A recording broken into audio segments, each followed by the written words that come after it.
तो देखिए, हम सब लोग जानते हैं कि ये हमारा शरीर बना है प्रधान से या महतत्व से कह लीजिए, और वो महतत्व को प्रधान से महतत्व बनाने में मुख्य कारण कौन है? महाविष्णु।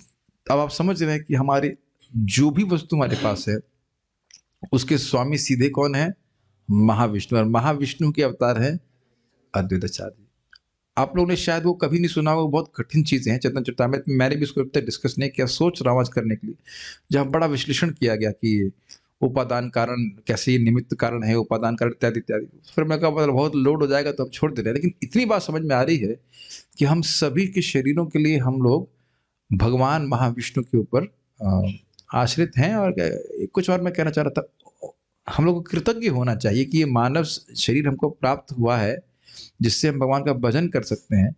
इसके लिए सीधे महाविष्णु रिस्पॉन्सिबल है। इट्स वेरी उस दृष्टि से देखिए तो अद्वैताचार्य जी का कितना महत्व है। और दूसरी बात वह है, मुझे बहुत अच्छी बात लगती है, वो जान रहे हैं कि गोलोक का, ब्रज का प्रेम केवल कृष्ण ही दे सकते हैं।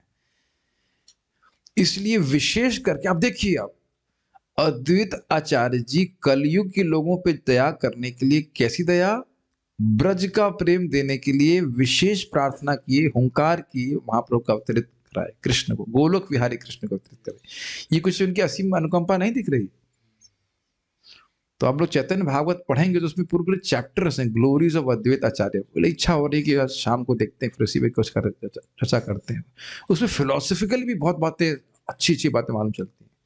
चैतन्य चरितामृत तो हम पढ़ा ही चुके हैं, चैतन्य भागवत की इच्छा है, लेकिन जो भी है, लेकिन ये बात मुझे लग रही थी कि हमारे हाथ पैर जो कुछ भी हैं, वो एक एक वस्तु के लिए हम महाविष्णु के प्रति हमें कृतज्ञ होना चाहिए, उनका उपकार है हमारे ऊपर।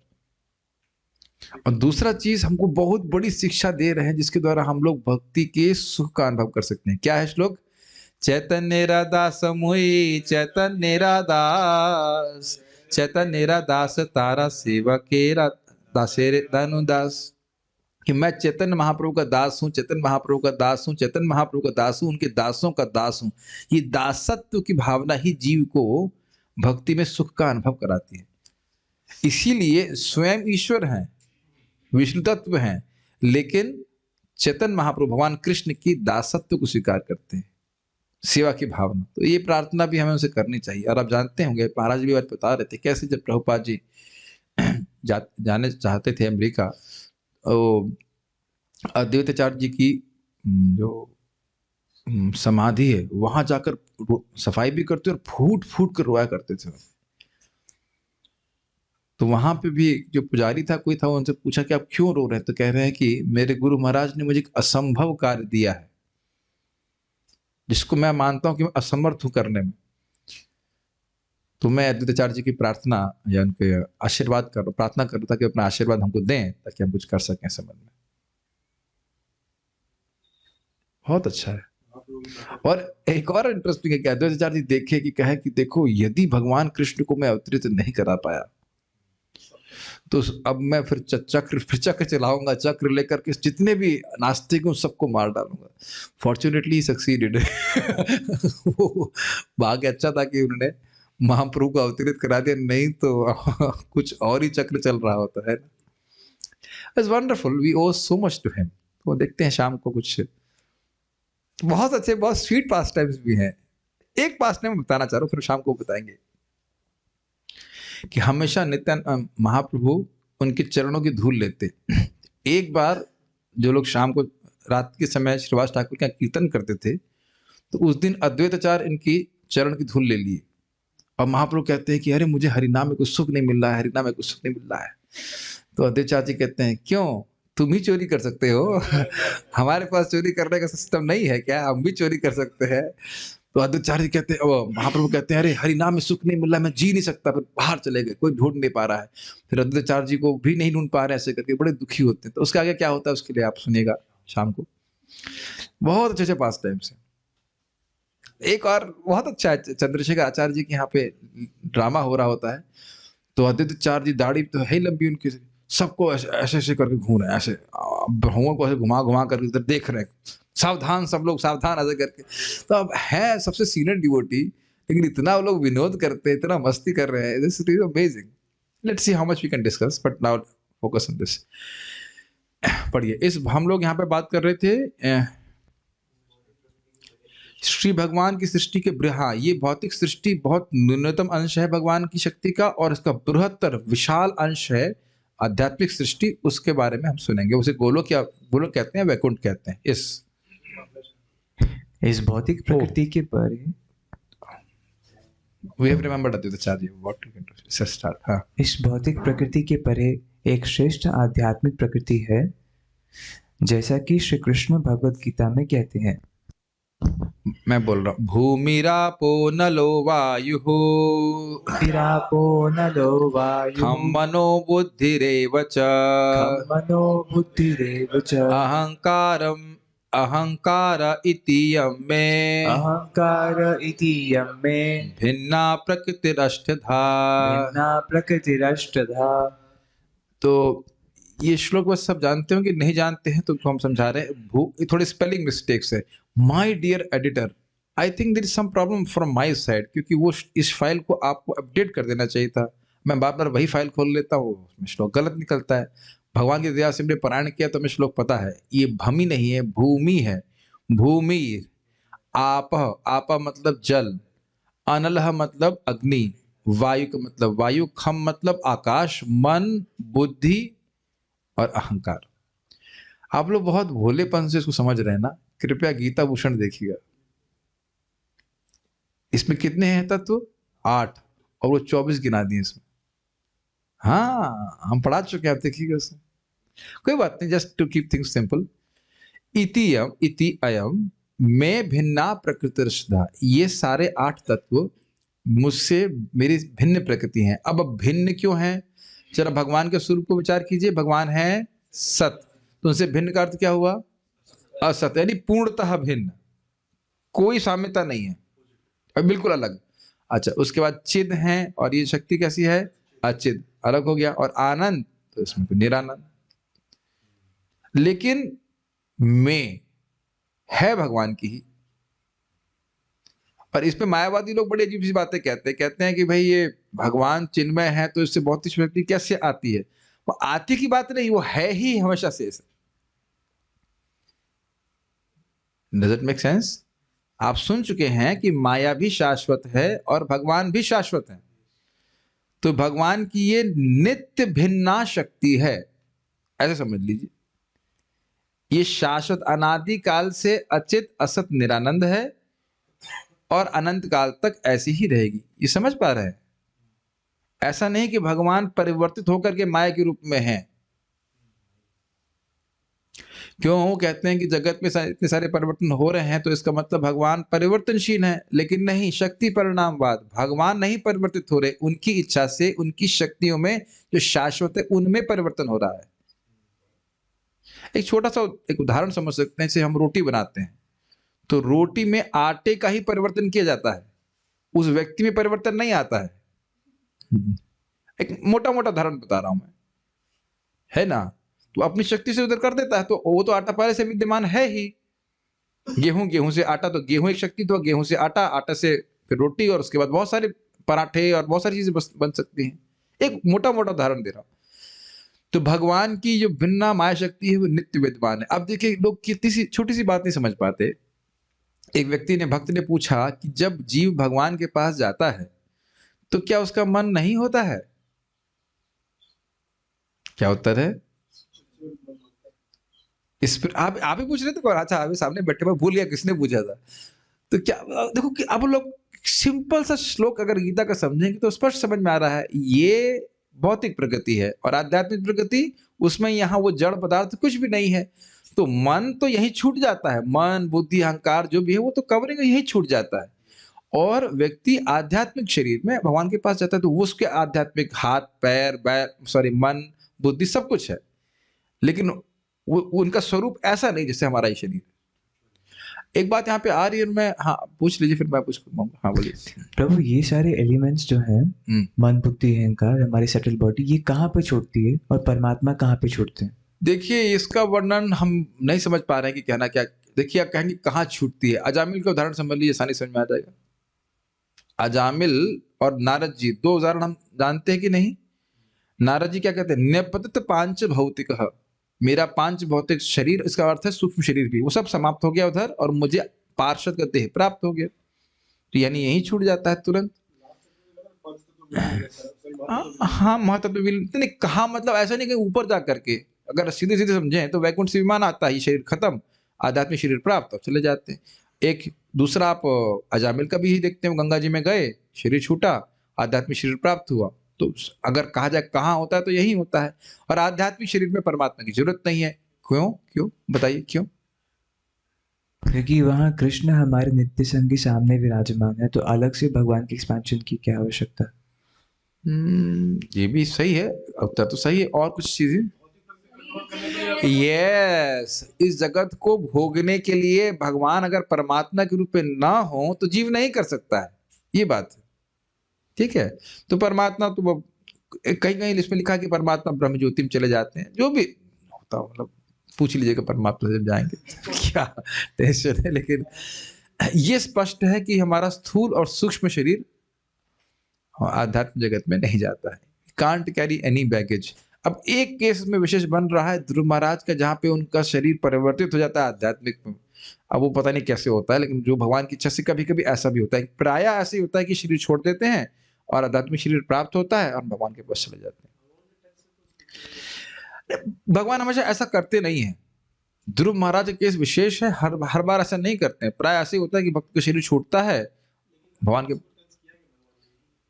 नहीं नहीं, प्रहलाद महाराज को टच नहीं किए। अब वो कहना हमारे लिए मुश्किल है। अब अभी मुझे पहली बात तो प्रहलाद महाराज तो अभी भी हैं, अभी तो गए नहीं है। और प्रहलाद महाराज यहाँ भी हैं और आध्यात्मिक जगत में, यदि क्वेश्चन थोड़ा सा बुद्धि से बिठाना मुश्किल होगा। अब महाप्रभु कह रहे हैं सनातन गोस्वामी आपका शरीर चिन्मय है, फिर भी समाधि है ना सनातन गोस्वामी जी की, कैसे समझेंगे? लेकिन ये मैं वहां से बोल रहा हूँ, चक्रवर्ती पास बात को बोलते हैं, कहीं कहीं जैसे भगवान दिखाते हैं कि वही शरीर स्पिरिचुअल हो गया, और कहीं दिखाते हैं नारद जी के केस में कि भाई ये शरीर छोड़कर चले गए। ये हम लोग 6.2.9-10 में पढ़े, जैसे मुझे स्मृति हो रही है एकदम एंड में, कहीं थोड़ी थोड़ी बात बता रहे थे। ये भगवान की इच्छा, वो सब कुछ कर सकते हैं, ऐसे कोई नहीं दिक्कत है। ठीक है, मैं इस सब बातें क्यों डिस्कस कर रहा हूँ, ये भिन्ना प्रकृति है, इसका कोई प्रवेश आध्यात्मिक जगत में नहीं। इस सब बातें बोल रही जड़ प्रकृति है, वहां पे भी पृथ्वी जल है, लेकिन वहां का पृथ्वी जल जो है वो सब कुछ चिन्मय है। चिंतामणि प्रकर सद्म सुकल्प वृक्ष इत्यादि, कल्प वृक्ष है। तो अब इस तरह का वृक्ष नहीं जैसे यहाँ पे आपको दिख रहा है। अब यहाँ का मतलब ऑब्वियसली वृंदावन धाम की बात नहीं कर रहा हूँ, लेकिन हाँ, प्रभुपाद समझ बड़ा अच्छा कह रहे थे कि जितना हमारी चेतना शुद्ध हो जाएगी उतना वस्तुओं की आध्यात्मिकता या आध्यात्मिक गुण हमको समझ में आ जाएगा। मतलब को समझ रहे, कुछ कोई है शक्ति भगवान की जो ढक रही है वस्तुओं के आध्यात्मिक स्वरूप को। Are able to catch that?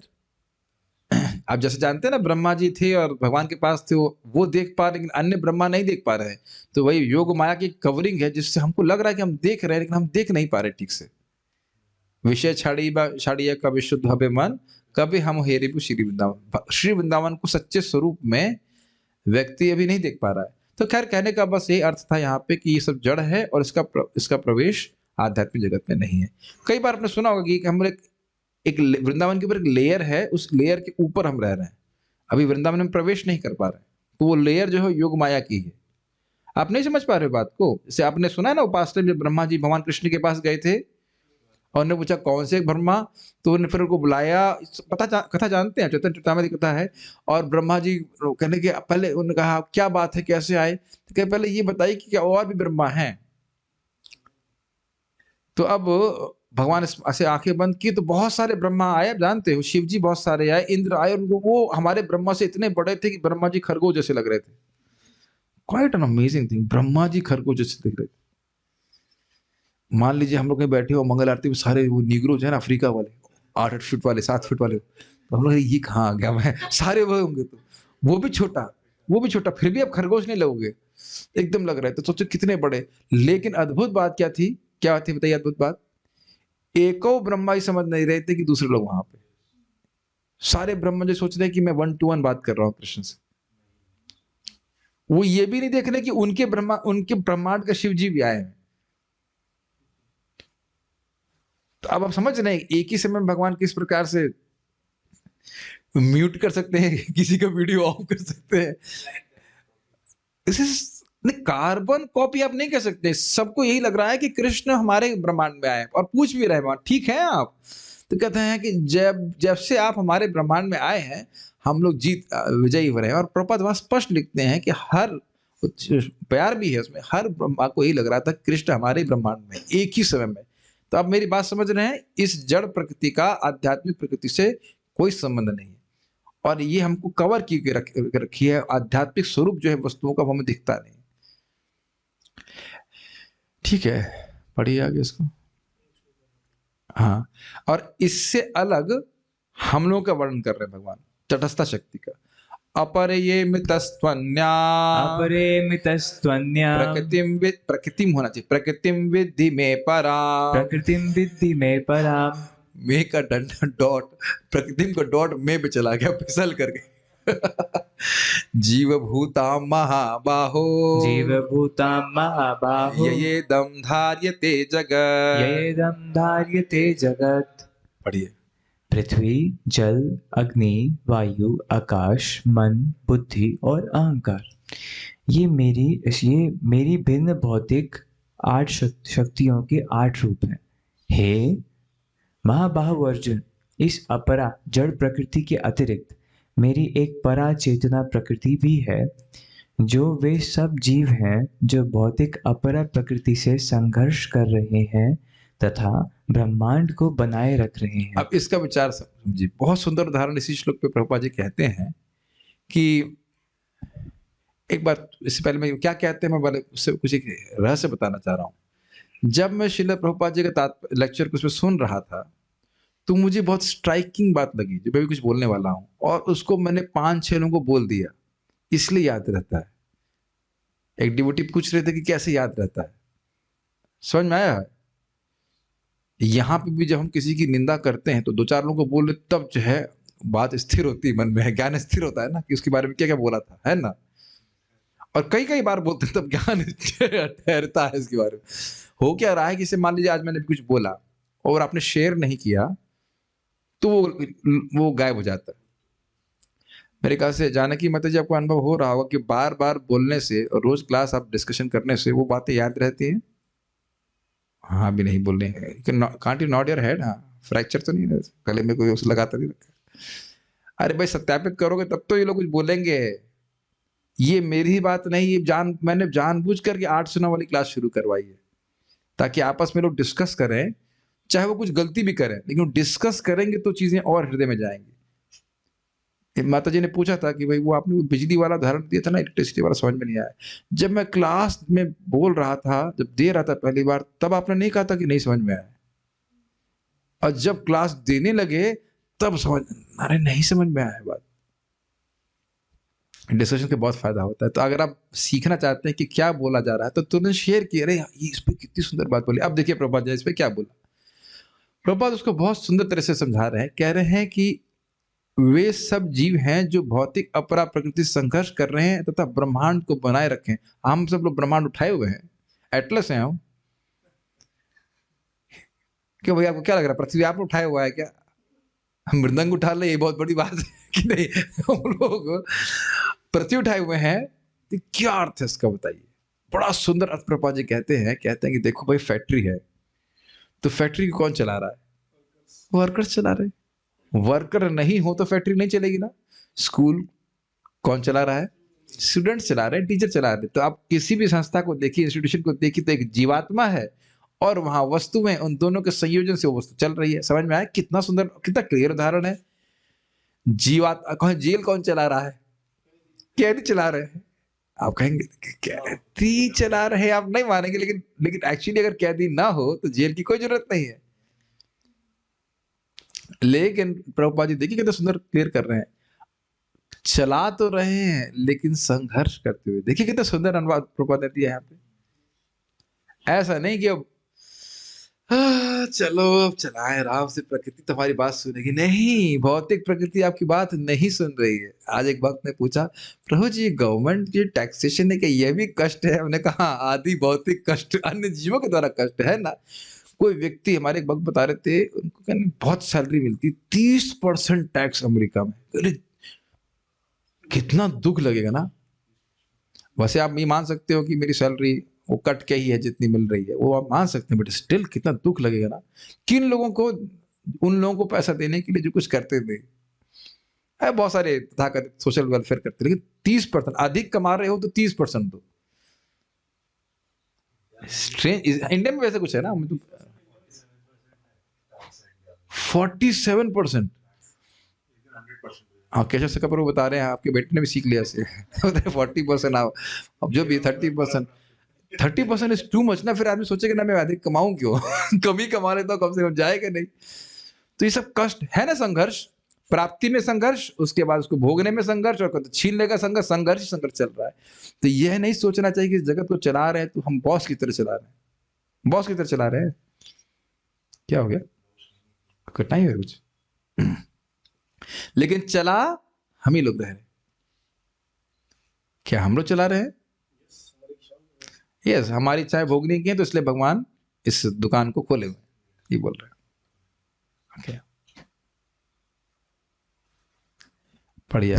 इस सृष्टि में अनेक भौतिक ब्रह्मांड गुच्छ के रूप में विद्यमान है, जैसे मैं पढ़िए, मैं तो फोटो दिखाता हूँ यहाँ पे। और ये सब मिलकर इस भौतिक सृष्टि का निर्माण करते हैं। इन सब अनगिनत भौतिक ब्रह्मांडों के गुच्छों के परे दिव्य धाम है। हाँ, अभी मैं रुकिए, हम दिखाते हैं आपको फोटो जो मेरे मन में आ रहा है। Amla berries like this, can you see? Zoom पे नहीं देख पा रहे होंगे, एनीवेज, सॉरी, जूम पे देख पा रहे होंगे। Can you see this zoom, Amla berries like this, इस तरह से ब्रह्मांड क्लस्टर किए हुए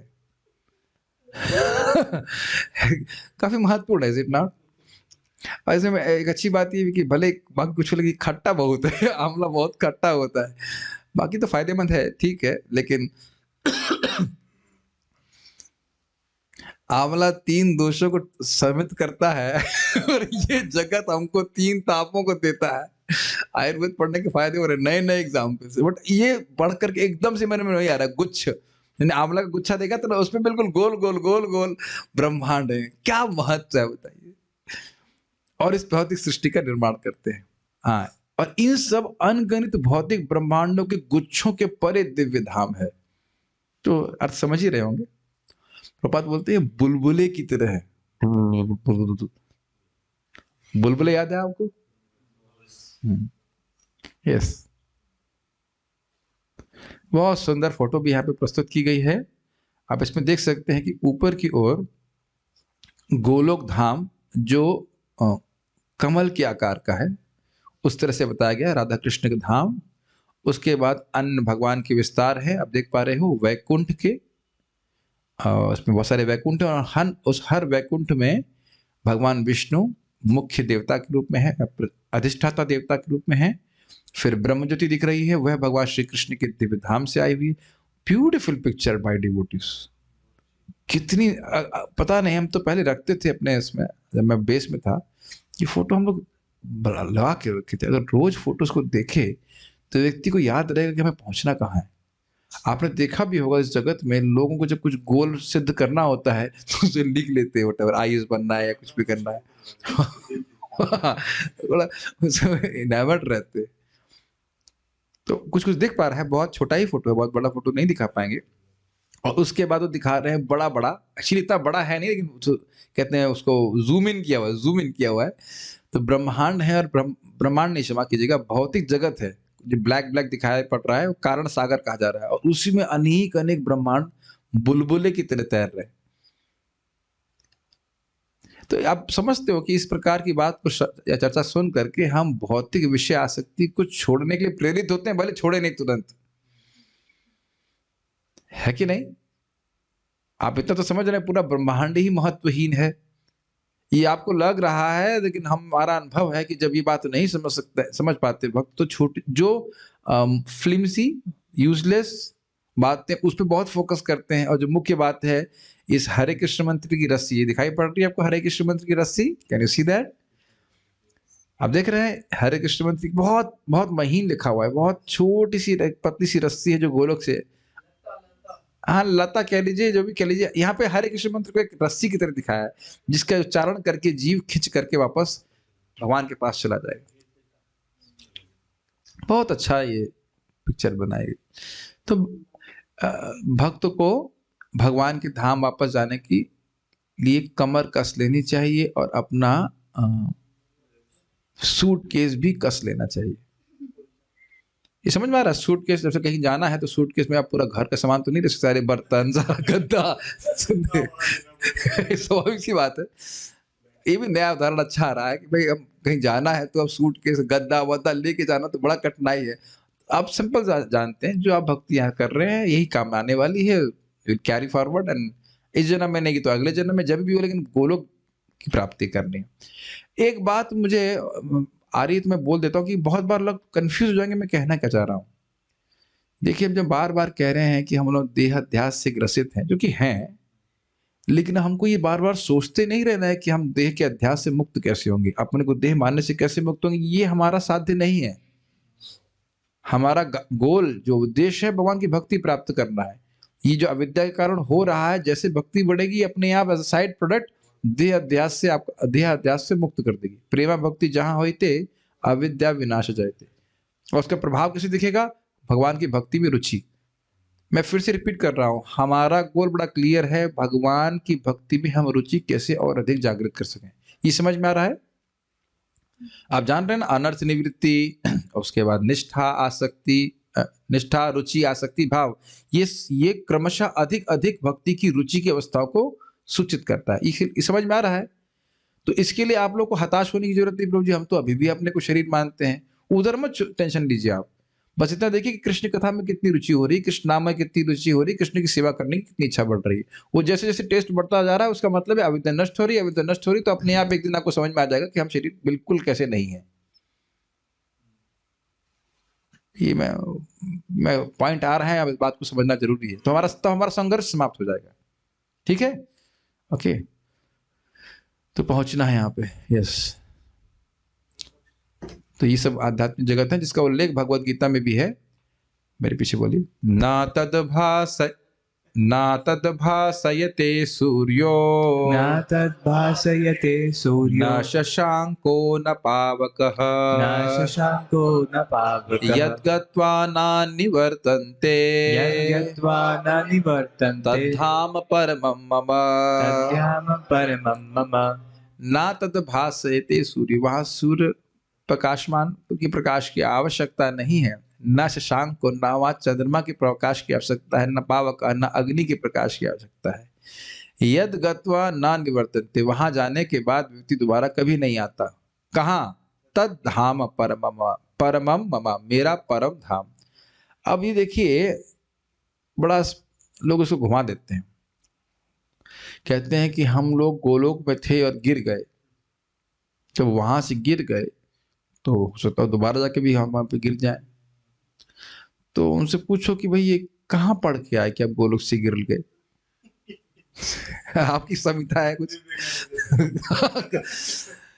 शास्त्र इस बारे में कुछ नहीं कह रहा है कि हम कहां से आ रहे हैं, सीधी बात बोल रहे हैं, अनादिर बहिर्मुख, अनादि काल से हम बहिर्मुख हैं। इस स्वीकार करने में क्या कठिनाई है? भगवान गीता में स्पष्ट बोल रहे हैं, प्रकृतिम पुरुषम चैवा विद्धि अनादि उभावपि, ये भौतिक प्रकृति और इसको भोगने वाला ये जो जीव है, ये दोनों ही अनादि है, ये समझो। ये नहीं समझ में आ रहा है? अब भगवान से बड़ा ट्यूशन मास्टर कौन होगा? उसके बाद भी हमको रिसर्च करने की जरूरत है। आपने सुना ना, परंपरा में ज्ञान स्वीकार करना चाहिए।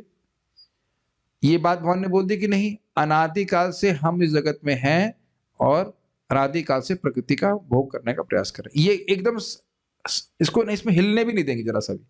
कोई इफ बैट क्यों क्या किचमिच कुछ नहीं। ठीक। अब दूसरी बात इसमें हम किचमिच नहीं होने देंगे, वो है कि यद गत्वा ना निवर्तन्ते,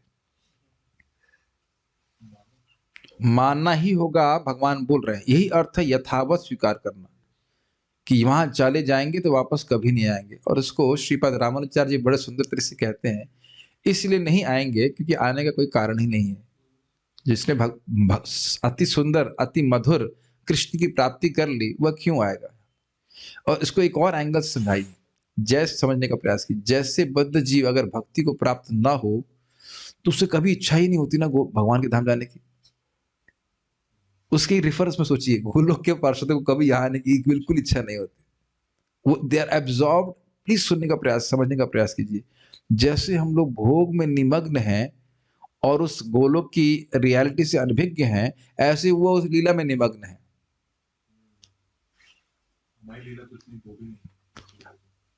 कितना असीमित सुख छोड़ करके क्यों यहाँ पे दुख भोगने के लिए आएगा, तीन ताप को? तो इसलिए ये मत सोचिए कि हम वहां से टपक गए, ऐसा ऐसा कुछ भी नहीं होता है। और कहां से आए थे तो आप पूछ लेना, जब आप भगवान से मिलना तो आप पूछेंगे। जब आप प्रैक्टिकल समझ लो, जब आप भगवान के पास पहुंचोगे तब पूछेंगे। किसी वक्त ने पूछा है लोगों ने भगवान को देखा कि नहीं? ध्रुव महाराज ने देखा कि नहीं? ध्रुव महाराज पूछे, पहले तो आप ये बताइए कि इस जगत में आया कैसे? पूछे क्यों भाई? चलो चलो, वो भूल गया, वो छोटा बच्चा प्रहलाद महाराज से बात, थोड़ा बड़ा बच्चा, ऐसे तो सेम ही उम्र थी। प्रहलाद महाराज के सामने नरसिंह देव आए तो पूछे भगवान मैं यहाँ पे जगत में क्यों आया, कैसे हुआ, क्या हुआ? नहीं पूछे। अच्छा, मुचुकुंद महाराज, वो बड़ा वयोवृद्ध व्यक्ति थे, उनके सामने भगवान दर्शन दिए, पूछे। और वो क्या था, रीच थे ना, क्या नाम था, ऋक्षराज का। जाम्बवान के सामने भगवान कृष्ण आए तो वो भी तो नहीं पूछे। तो कोई तो नहीं पूछ रहा, तो आप क्यों पूछ रहे हैं? जिसको भगवान दिख रहे हैं, जो समर्थ है भगवान सारा उत्तर देने में, वो नहीं पूछ रहा है कि नहीं? तो आप क्यों पूछ रहे हैं इस बारे में, जिसको भगवान नहीं दिख रहे? इसका मतलब है भगवान से नहीं पूछ रहे, मतलब ये अप्रासंगिक जिज्ञासा है, कोई मतलब नहीं है इसका। ठीक है, ये डिस्कशन का मतलब नहीं, बस इतना समझ लीजिए कि वहां जाएंगे तो वापस कभी नहीं आएंगे। ये बहुत बढ़िया बात है। क्यों? इस जगत में हम संघर्ष कर रहे हैं कि नहीं, और उस संघर्ष का पुरस्कार क्या मिलता है? अक्षत बताएगा। अक्षत प्रभु बताइए, संघर्ष का पुरस्कार क्या मिलता है? दुख, यानी कि एक और संघर्ष। आप अभी सोच रहे मैं सीए हो जाऊंगा तो खुश जाऊंगा, is it not? May be thinking like that. और आपकी दीदी भी तो सीए है, शी इज वेरी हैप्पी ना। जस्ट बाय बीइंग सीए, ये देखने का सामर्थ्य जागृत कीजिए। आप करो, कोई प्रॉब्लम नहीं है कि दीदी केवल सीए होकर सुखी नहीं होगी। दीदी सुन तो नहीं रहे लेक्चर, पापा तो सुन ही रहे, पापा केवल सीए होकर के सुखी नहीं हो गए। ये हमारी बहुत बड़ी प्रॉब्लम है। आप मेरी बातें समझ पा रहे हो मैं क्यों कह रहा हूं? भगवान क्या बोल रहे हैं देखिए, यद गत्वा न निवर्तन्ते, अर्थात यद, अच्छा समझिए इस बात को, यद गत्वा, भगवान के पास जाने के लिए कोई संघर्ष नहीं करना पड़ेगा। Can you here what I am saying? भगवान यद गत्वा, भगवान के पास जाने के संघर्ष करना पड़ेगा। माया खींचेगी, दोनों टांग और हाथ और मुंह और आंख सब खींचेगी भाई। लेकिन यद गत्वा, एक बार आप भगवान के पास पहुंच गए तब कोई संघर्ष नहीं होगा। लेकिन इस जगत में कितना भी कोई व्यक्ति उच्चतर स्थिति को प्राप्त कर ले, उसका संघर्ष कभी बंद नहीं हो रहा। मैं केवल आप ही को नहीं बोल रहा, हम सब लोग ऐसे बद्ध जीवन में सोचते हैं कि ये स्थिति प्राप्त कर लेंगे, वो व्यक्ति बहुत सुखी है, वो डीम बन गया, ये बन गया, वो बन गया, इसके जीवन में कोई कष्ट नहीं। ये सोच रहे हैं कि नहीं भाई? जैसे मान लो कि ब्रह्मचारी सोचेगा, अरे भाई वो तो शादी कर लिया, बड़ा सुखी है। दूर के ढोल सुहावने, सुना ना?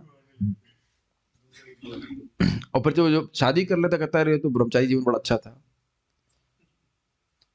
किसी भी परिस्थिति में संघर्ष जो हमारे शेर में है वो आएगा ही, थोड़ा बढ़ के आता है उसमें। आप कहेंगे फिर आप एंटी मैरिज ब्यूरो चालू कर दी। हम वो बात नहीं कर रहे हैं, खाली बात कर रहे हैं संघर्ष। मैं खाली इस मेंटालिटी की बात कर रहा हूं कि हम सोच रहे हैं कि किसी भौतिक एडजस्टमेंट के द्वारा हमारी पिटाई नहीं होगी। somehow that we can compromise with माया। एक अच्छी डील हम ले लेंगे, अच्छी डील स्ट्राइक कर लेंगे माया से, और फिर हमारा संघर्ष रुक जाएगा। बस ये संघर्ष पूरा हो जाए और बस उसके बाद कोई संघर्ष नहीं है। ये बात है, और यही हम अनादिकाल से करते हैं, कॉजलेस फुलिशनेस। तो ये भगवान बता रहे हैं कि यद गत्वा, इस पे बड़ा फोकस कीजिए कि भाई आप जो संघर्ष कर रहे हो भक्ति में, उसका रिजल्ट संघर्ष नहीं है। और आगे छोड़ दीजिए, आगे प्रेम की बात छोड़ दीजिए, आप निष्ठामयी संघर्ष समाप्त हो जाता है। ये तो अभी थोड़ा संघर्ष चला, और उसमें भी आप देख रहे हैं कि पहले से कम संघर्ष हो गया है कि नहीं? आप शुरुआत से ऐसे ही मंगल आरती वगैरह सब पहले दिन से कर रहे थे नहीं? और आपको पता भी नहीं चल रहा है कि कैसे संघर्ष समाप्त होता जा रहा है। Just keep on doing with devotees, keep on doing with devotees. आप रियली आपको अच्छा लगने लग जाता है। Basically you can't live without it. तब ये संघर्ष है। फिर विचार कीजिए। और आप इससे पहले हम आगे जाए, बहुत सुंदर बात गजेंद्र मोक्ष में बोल रहे थे, महाराज बता रहे, कह रहे थे कि जो जीव भगवान को धर्म अर्थ काम और मोक्ष आदि के लिए पूजता है, यानी कि भगवान का पार्षद नहीं बनना चाहता, उसको भी भगवान देते हैं। भगवान ये नहीं कहते अरे अच्छा है मेरा पार्षद नहीं बनना चाहता तो उसको नहीं बनाता हूं, ये तो सस्ते में छूट रहा हूं। कितने कृपालु, जो नहीं मांग रहा है वह भी देते हैं। आप हम लोग कभी करते हैं ऐसा?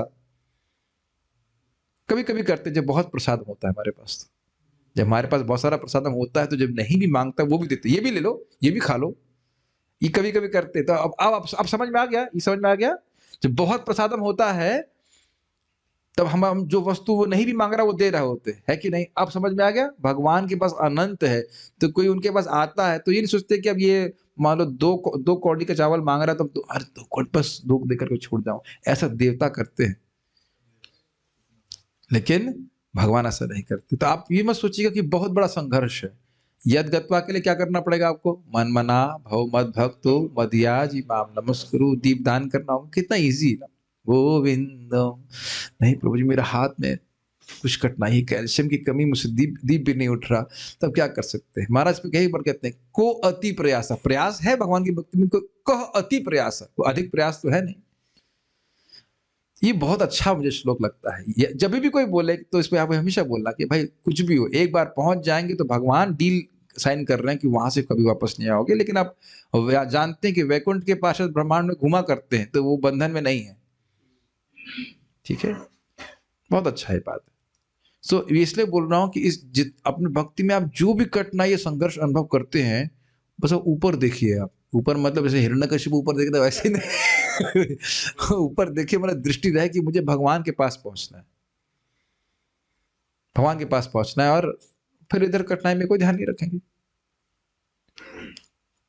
ये बहुत अच्छा श्लोक है। इसमें बहुत सारी बातें मेरे मन में, एक ऐसे समझ लीजिए आप, ये हमारा व्यक्तिगत अनुभव है और इसको बिल्कुल रिलेट कर सकते हैं इससे। हम लोग इधर मध्य प्रदेश ना, उज्जैन से लौट रहे थे शिवपुरी होते हुए, और रात्रि का सफर था और बहुत ज्यादा गड्ढे। अब आप ही बताइए, अब पता नहीं अब शायद रोड अच्छी बन गई है, लेकिन पहले बहुत ज्यादा गड्ढे थे उसमें। हम लोग कहीं यहाँ क्या क्यों आ गए, हम लोग बड़ा गलत फंस गए। जब आए थे उज्जैन तो अच्छी रोड से आए थे, और जब लौट रहे थे तो पता नहीं क्यों रास्ता पकड़ लिया हमने वो वाला। कौन सा रास्ता याद है? पहाड़ से होकर के जा रहा है। अब मन में तो ये आ रहा था कि बस यही खड़ी कर दो, और रात का समय था, पूरी रात ही ठीक से नहीं सो पाए। आप मेरी बात समझ रहे हैं? बस पार्टी में गाड़ी चलती रहती है, वो सोते रहते हैं। अब जब बार बार गड्ढा आएगा तो फिर नींद खुल जाए, फिर खुल नींद, तो एकदम मैं इंचार्ज था। मैंने कहा यार बंद करो, कल दिन में चलाएंगे। लेकिन दिक्कत ही कि अब पानी नहीं है, आप कहाँ रुकेंगे? अब ये पता है कि, और दूसरी बात ये पता था कि जो भी हो 2 घंटे 3 घंटे के बाद रास्ता पूरा ठीक हो जाएगा, तो इसलिए गाड़ी चलती रही। Does that make sense? मैं क्या कह रहा हूं? और लक्ष्य था वृंदावन वापस आना है। समझ गए? मैपिंग हो रही भक्ति में? नहीं हो पा रही है। अनर्थ निवृत्ति में काम है, क्रोध है, ये है, वह सब कुछ कठिनाई तो देगी आपको। लेकिन आप जानते हैं जैसे ये सब सहते हुए भी भगवान का भजन करते रहे, निष्ठा पे आके तो रोड एकदम क्लीन है। तब भी चलना होगा, लेकिन अब कुछ कठिनाई नहीं होगी भक्ति करने में। आप लोग प्लीज इस बात को समझिए। इसको न समझने के कारण ही भक्ति ड्रॉप कर रहे हैं। आप लोग नहीं देखते अपने मित्रों को ड्रॉप होते हुए? कोई कहेगा मुझे बॉडी बिल्डिंग करनी है इसलिए जब नहीं करूंगा, ये क्या क्या, वो कुछ नहीं है। वो अनर्थ निवृत्ति में जो एक फ्लैट, समझ ना, बहुत कठिनाई आती है इंद्रियों को संयम करने इत्यादि में, उसकी वजह से वो ड्रॉप कर देते हैं। लेकिन उसको नहीं देख पा रहे कि बस ये क्रॉस कर लिया, लाइफ इज इजी। तो भगवान के पास जो यदगत्वा की बात कर रहे हैं, भगवान के पास यदगत्वा जाने में भी आपको केवल अनर्थ निवृत्ति तक ही संघर्ष है, उसके बाद संघर्ष भी नहीं है। तो फिर क्यों नहीं इसमें टिके रहते? Make sense? हमेशा देखा करिए, जब हमसे सीनियर भक्त संघर्ष कर रहे हैं और छोड़े नहीं संघर्ष को, तो हम क्यों छोड़ दें? मैंने रियली एक बहुत वरिष्ठ वैष्णव को देखा, खड़े हो रहे थे, खड़े होकर भी नींद आ रही थी। तो मैंने कहा जब इन्होंने आज तक अपना संघर्ष नहीं छोड़ा है तो हम अपना संघर्ष क्यों छोड़ दें? और उस बीच बीच में कभी पेमेंट भी मिल जाता है, अच्छा जप हो जाता है, टेस्ट हो जाता है, इत्यादि इत्यादि जो भी है। ये बहुत अच्छा श्लोक है, मुझे बहुत बातें कहने के लिए है, अभी उसको आगे बढ़ते हैं। हाँ, एक और बात बताना भूल गया इसमें। वहां यहाँ पे प्रपाद, पहले अनुवाद पढ़ी हुई समझाता हूँ। मेरा वह परम धाम, मेरा वह परम धाम न सूर्य न चंद्रमा और न अग्नि के द्वारा प्रकाशित होता है। जो मेरे उस परम धाम को प्राप्त कर लेता है वह पुनः इस भौतिक जगत में नहीं लौटता। तो अब इसकी एक सीधी अंडरस्टैंडिंग हो सकती, न वहाँ सूर्य है, न चंद्रमा है, न अग्नि। और ये बड़ा कंट्रोवर्शियल बात हो जा रही है। देखिए, अगर अग्नि नहीं है, बृहद भागवतामृत में स्पष्ट है कि कृष्ण लौट के आ रहे हैं, सब जानते हैं, तो कोई कठिन बात नहीं, गोलोक की बात है। कृष्ण लौट के आ रहे हैं और माता यशोदा खाना बना रही हैं, श्रीमती राधा रानी खाना बना रही हैं। और आपको ये ध्यान देना होगा कि वहां का स्थान बिल्कुल वैसा ही लगता है जैसे आप बैठे हुए यहाँ पे। ये बोला है गोप कुमार जी ने, गाय का आवाज है, इत्यादि इत्यादि, बिल्कुल सेम ऐसा ही लगता है, लेकिन बिल्कुल अप्राकृत। ये स्थान भी वैसा ही है, हम तो देख नहीं पा रहे उसको। Does that make sense? किसी को ऐसा नहीं लगता हम वैकुंठ में बैठे हैं, ये बैठे बैठे, ऐसा कुछ नहीं, बिल्कुल गांव जैसा लगता है। माता जी, be prepared for cow dung cakes. अभ्यास शुरू कीजिए आप। वेल, हु नोस, कौन गोपी बनेगा, कौन गोप बनेगा, क्या होगा, वी डोंट नो। तो अब आप बताइए कि गांव की सीनरी है तो उसमें सूर्य ना हो, उसमें चंद्रमा ना हो, भगवान की फिर वो रासलीला कैसी होगी बताइए? और फिर अग्नि नहीं हो तो खाना कैसे पकेगा? क्या इंडक्शन स्टोव पे बना रही है कुकिंग? माता यशोदा इंडक्शन स्टोव पे तो नहीं बना रही है, कंडे से बना रहे होंगे। ये आपको समझना होगा, ये बात, ये नॉर्मल, जैसे बिल्कुल नॉर्मल जीवन लगता है वहां पे, लेकिन वहां का जगत इनके प्रकाश पे आश्रित नहीं, ये कहा जा रहा है। जैसे बोला जाता है वहां पे समय नहीं है, लेकिन ऐसा नहीं है, वहां पे समय है, लेकिन समय वहां पे राजा नहीं है, सेवक के रूप में कार्य कर रहा है। थोड़ा अंतर समझ लीजिएगा, ठीक है? जो जगत में आपको दिख रहा है वो सब कुछ वहां पे भी है, मच्छर भी होंगे, सब कुछ होंगे, लेकिन खून नहीं पियेंगे। ऐसा कह सकते हैं, ठीक? ओके।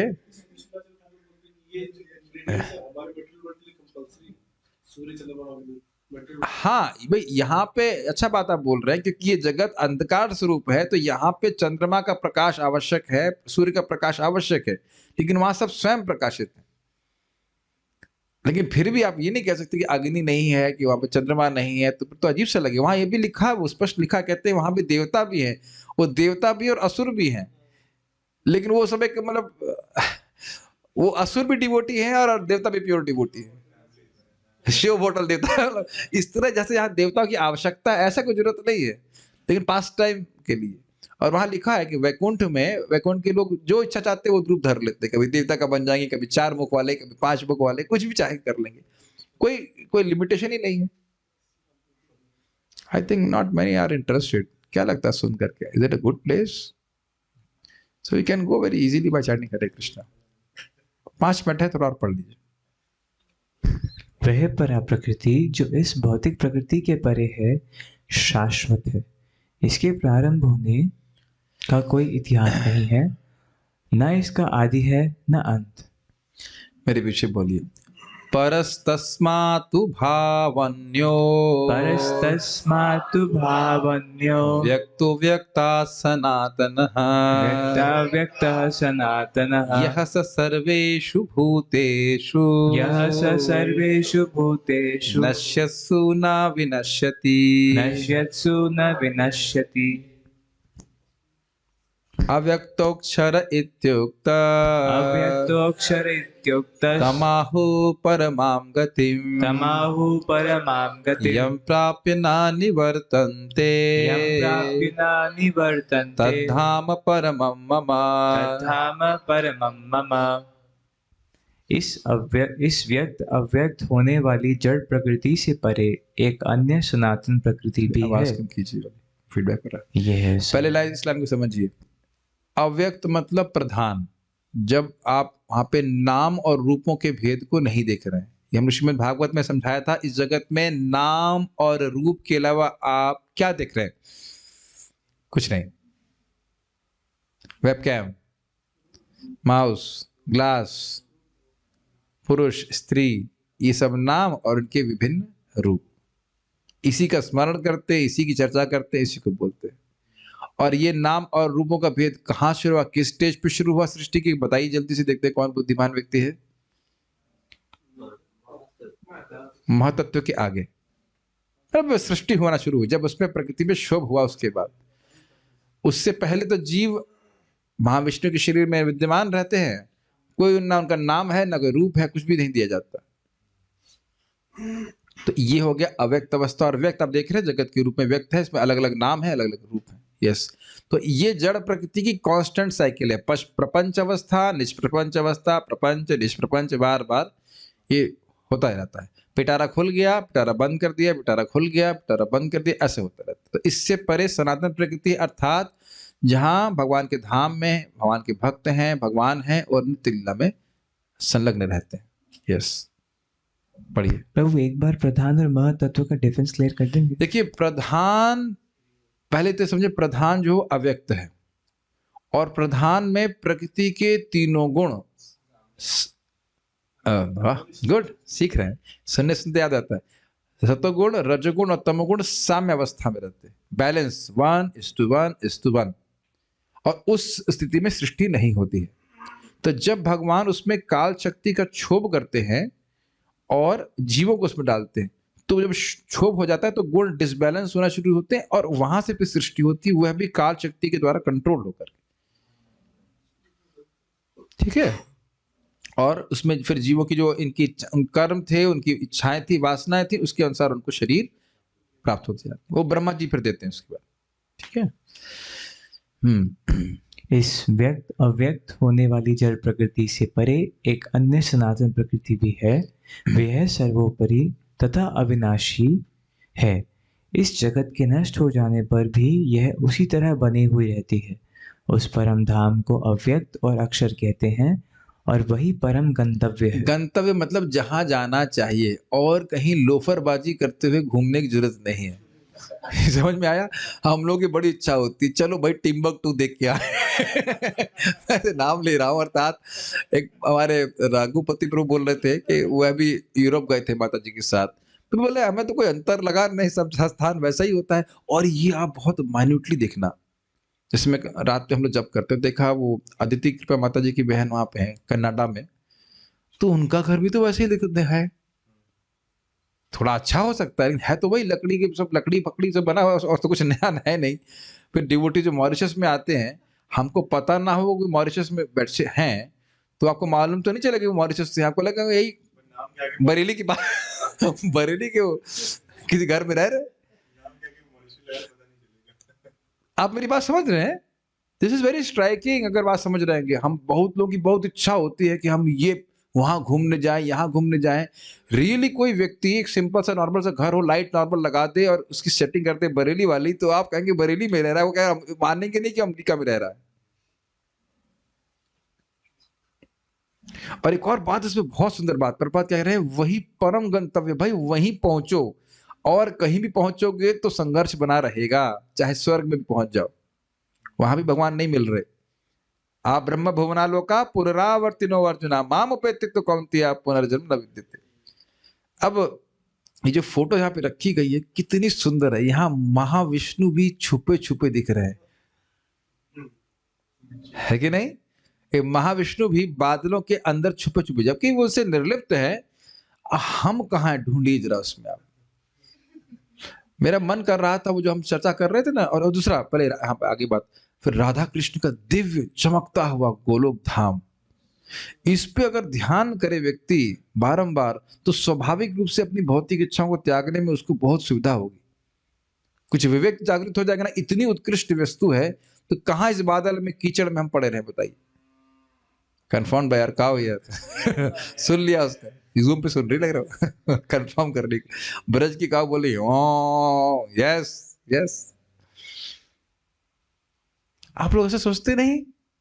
कितना सुंदर फोटो है। थोड़ा सा भी विश्वास होगा तो बारंबार भक्त इस जगत की फ्लिम्सी सुपरफिशियल बातों के प्रति अनमनस्क होकर के भक्ति करेगा, पार हो जाएगा। और इसके लिए श्रवण बहुत जरूरी, डिस्कशन बहुत जरूरी, बार बार इसको पता आपको भी है, लेकिन बार बार उसका मंथन करते रहना, उसको अब्सॉर्ब करते रहना कि हमें भगवान के पास जाना है, और कुछ काम नहीं हमारे पास, भगवान के पास जाना है, भक्ति करनी, भगवान के पास जाना है, वही परम गंतव्य है।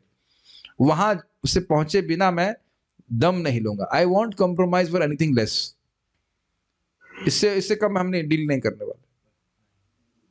बहुत अच्छा है।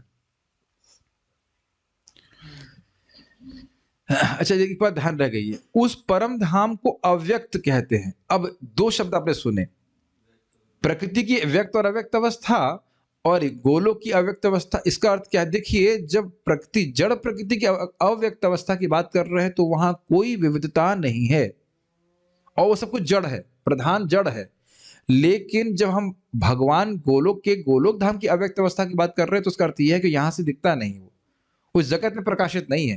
लेकिन इसका अर्थ ये नहीं कि वहां पे भगवान नहीं है या वहां पे विविधताएं नहीं है, भगवान के पार्षद नहीं है। तो दोनों जगह अव्यक्त शब्द को अलग तरह से लिया गया है। यहां पे जब जड़ प्रकृति की बात कर रहे हैं तो प्रधान भी नहीं दिख रहा है, वो भी हमारी इंद्रियों से नहीं देखा जा रहा, लेकिन वो जड़ है। और जब बोल रहे हैं गोलोक अव्यक्त है तो आपको सोचना नहीं हो कि वो भी प्रधान जैसा है, नहीं, वो बिल्कुल अलग है, वो दिव्य प्रकृति में। Make sense? ये अंतर समझ रहे हैं? ठीक है। प्रधान माया का एक अंग है, जबकि गोलोक में सब कुछ शुद्ध सत्व का बना हुआ है, अगर आपको या तो हो या नहीं पता हो तो। दूसरा क्या है? अक्षर। अक्षर का अर्थ क्या है?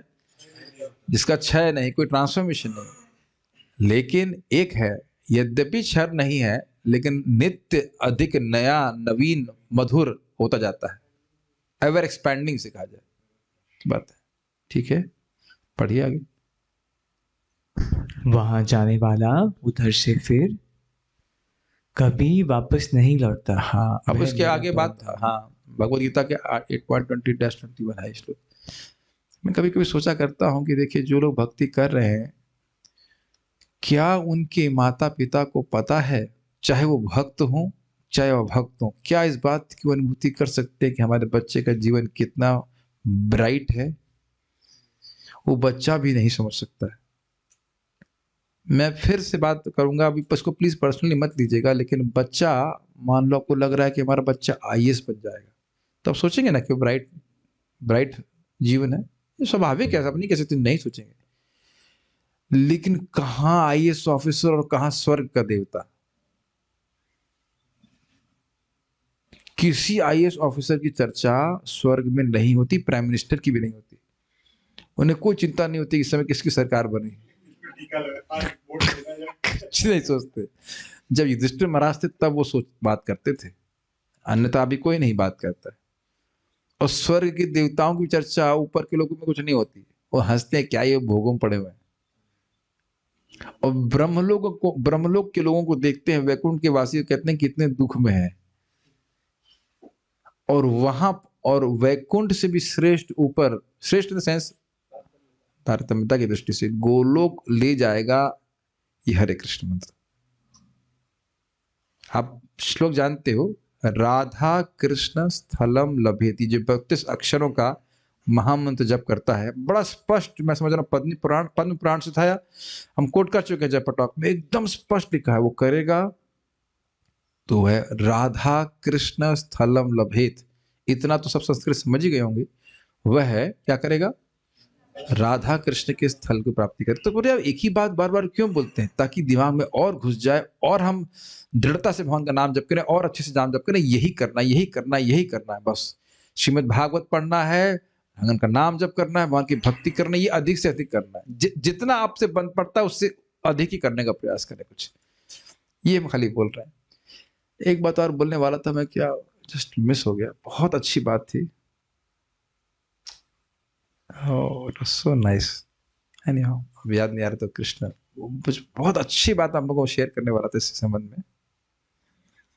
जस्ट 2-3 बार मैं सोच रहा था कि आएगा मेरे मन में, मैं बोलूंगा, और फिर वो मिस हो गया। Anyway, whenever Krishna inspires. तो हम लोग आज हम लोग सुन रहे हैं कि भगवान के धाम वापस जाने के बाद वापस कभी नहीं आता है। अब किस, उसके बाद धर्म के बारे में बता रहे हैं, कैसे धर्म का अनुशीलन करके भगवान के पास जाया जाता है, उसको हम सुनेंगे आगे। क्या प्रश्न है?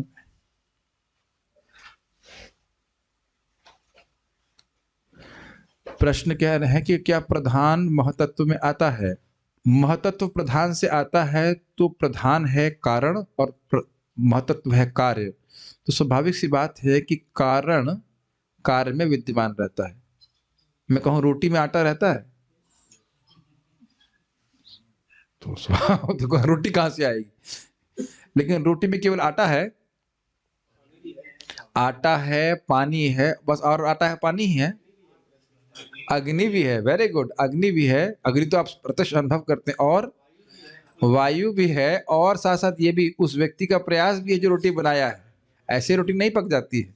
तो महत्त्व में बहुत सारी बातें, भगवान की इच्छा शक्ति है, जीव शक्ति है, बहुत सारे मसाले मिलाए हुए इसमें, काल शक्ति है इत्यादि, लेकिन प्रधान भी है इसमें। ओके, ठीक है।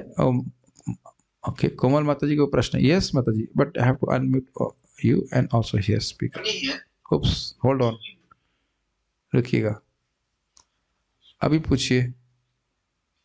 हरे कृष्ण प्रभु जी, मैं